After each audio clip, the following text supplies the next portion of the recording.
See around. You can use it the same as nettles, so you can use it in soups, stews, use the leaves raw in salads, like that as well. What else have we got? And then there's hairy bittercress here. This stuff's really good. It goes well with ham, I think, in a sandwich. Probably could get well into some of this stuff.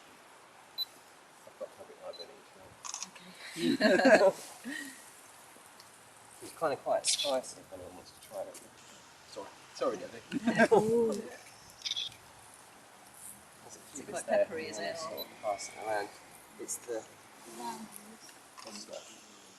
Yeah. I'll try a bit.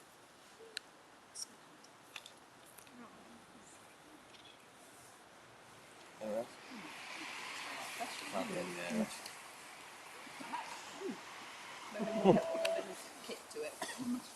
So we're looking, and it kind of grows disturbed areas. It really likes disturbed soils where people have walked and all that. And we've got yarrow growing in with it, and this is that stuff that I said about if you shove it up your nose and pull it out, then and you've got nosebleed, then you can be a spinster. Okay, it's a druidic thing, and I can't work out if druidic languages. But I mean, also I think that's. Where would that have come from? That is completely. Well, I think it might have come from because it also helps your blood clot. So if you've got a nosebleed and roll it up and put it up your nose, it can stop the bleeding. So that might be why. It helps. That helps clotting. Okay. Yeah. To the point actually where I was given a knife once and sliced right into my finger, and had a foraging talk to do 10 minutes later, and it was deep. It wasn't going to stop in that time. It's an eating project, so I knew where there's some yarrow, ran down, got it, grabbed it, shoved it on there. Seconds, it was kind of it was healed. Yeah. It was good. Yeah. I mean, that's another interesting angle as well, not just sort of the eating aspect, but medicinal sort of purposes as well. You know, that's another area you might want to consider too as a sort of approach. Was it yarrow? I remember on a Ray Mears programme down the side of the roads or tracks. Was it yarrow which they called is it Soldier's Friend or something like that? Yeah, that's right. Warrior's herb. Yeah. Yeah, Achillea millifolia is the Latin name of it. So Achilles, it's an Achilles heel. So it was kind of like Greek warriors would take it into battle with them. If you get sliced by a sword, it really does help. Yeah. I'm saying it like a no. It really does help. Yeah. Get cut by a sword. The odd sword wound, you know. It helps to sort of clot that after. So that they would have used it for that.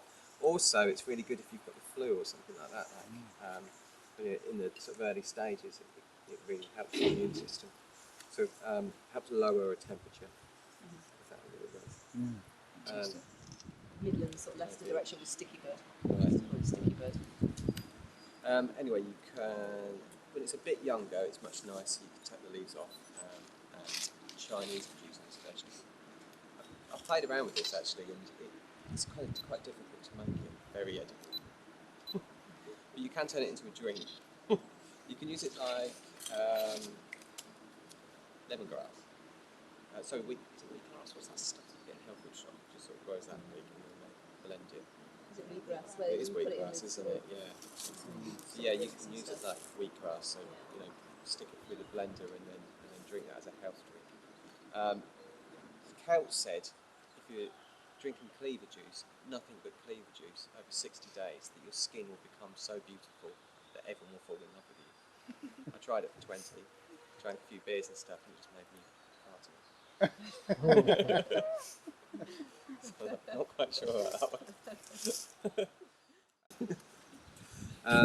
But you can blanch them so you can put a bucket over the top to stop the sun coming on them, or take them from a sort of sheltered spot. So this is probably going to be, it's all right. Good. Dandelion roots can also be eaten, and you were talking about using dandelion flowers and fritters. Yeah. So that was taking the dandelion flowers, wasn't it? Putting them in batter and then deep fat frying. Or did you just shallow just them? pan fry, yeah. Right. When you cook the dandelion root, take it out of the ground, wash it down, chop it up like a carrot, and then fry it in butter for a little bit. A cup of water over the top to simmer it down. That sort of softens it. A bit astringent at first. It's definitely an acquired taste. You can whack loads of soy sauce over it and make it a lot more palatable. The leaves, I mean, you find them in salad bags. You can find them in posh salad bags that you're paying quite a few quid for. You know, come springtime, there's no point buying a salad bag, I don't think, because you can just go around and pick loads of stuff. Yeah. So that's the leaves, flowers. Yeah, dandelion beer's been. There's one that's being marketed at the moment. The same bloke that's doing a nettle beer for Hugh Fernley, like the same brewery. And is that it? Yeah. Can't think of anything else to do with dandelions. You can make a cough medicine out of the flowers. You can make a wine out of the flowers as well. You can make a coffee from the roots. So if you dig up the root and dry it in an oven that's only on about 100 degrees Celsius for about 2 hours, something like that, and it gets all black, and then treat it like normal coffee beans, grind it up, filter it through. Tastes like barley cup if anyone's tried it. Did I read that they used to do that as a sort of an ersatz coffee in the Second World War? They tried everything in the Second World War to try and Yeah. get coffee, I think, but I mean, there's nothing that's got caffeine in it in this country, so you're best off just trying to give up caffeine, really, if there's a coffee or tea shortage. Yeah. Excellent. Okay. Has anybody got any